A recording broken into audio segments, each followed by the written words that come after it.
தலைப்பு: கழுகின் மறுபிறவி. பறவைகளில் பலம் வாய்ந்தது கழுகு. அதன் ஆயுட்காலம் சுமார் 70 ஆண்டுகள். ஆனால் அந்த பறவை 40 வயதை அடையும் பொழுது ஒரு சவாலை சந்திக்கும்.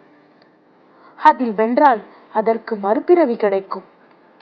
கழுகுக்கு 40 வயதானவுடன் இரையை கொத்தி தின்னும் அதன் அலகு மழுங்கி வளைந்துவிடும். இரையை பற்றிக்கொள்ளும் நகங்கள் கூர்மையை இழக்கும். அது பறப்பதற்கு துணை நிற்கும் இறகுகளோ பெரிதாகி பாரமாகிவிடும். இதனால் கழுகின் பலம் குறைந்து முதுமை அடையும். இந்நிலையில் கழுகு தனித்திருக்க தொடங்கும். தனித்திருப்பதற்காக காட்டில் உள்ள மலையின் உச்சிக்கு பறந்து செல்லும்.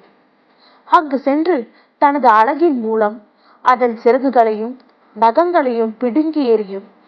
பின்னர் அதன் அலகினை பாறையில் உரசி உதிர்த்துவிடும்.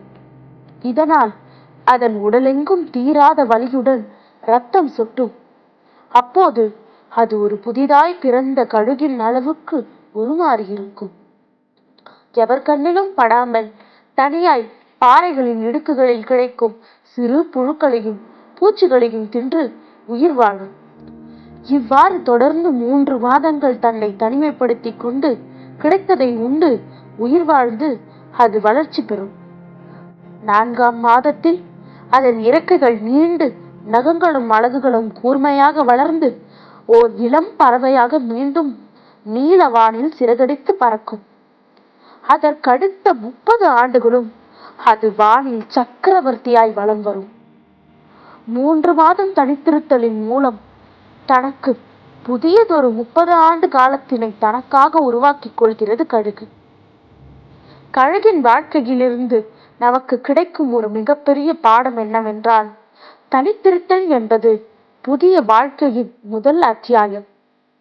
அது வலிகளோடு ஆரம்பித்தாலும் முடிவில் அற்புதமானது ஒரு புதிய வாழ்க்கையை வகுத்துக் கொடுக்கின்றன. தனித்திருக்கும் காலத்தில் வழிகளை நினைத்துக் கொண்டிருக்காமல் புதிய வழிகளை உருவாக்குபவர்களுக்குத்தான் புதிய வாழ்க்கை சாத்தியமாகிறது. தனித்திருப்பது சாபமல்ல, அது வரம். நன்றி.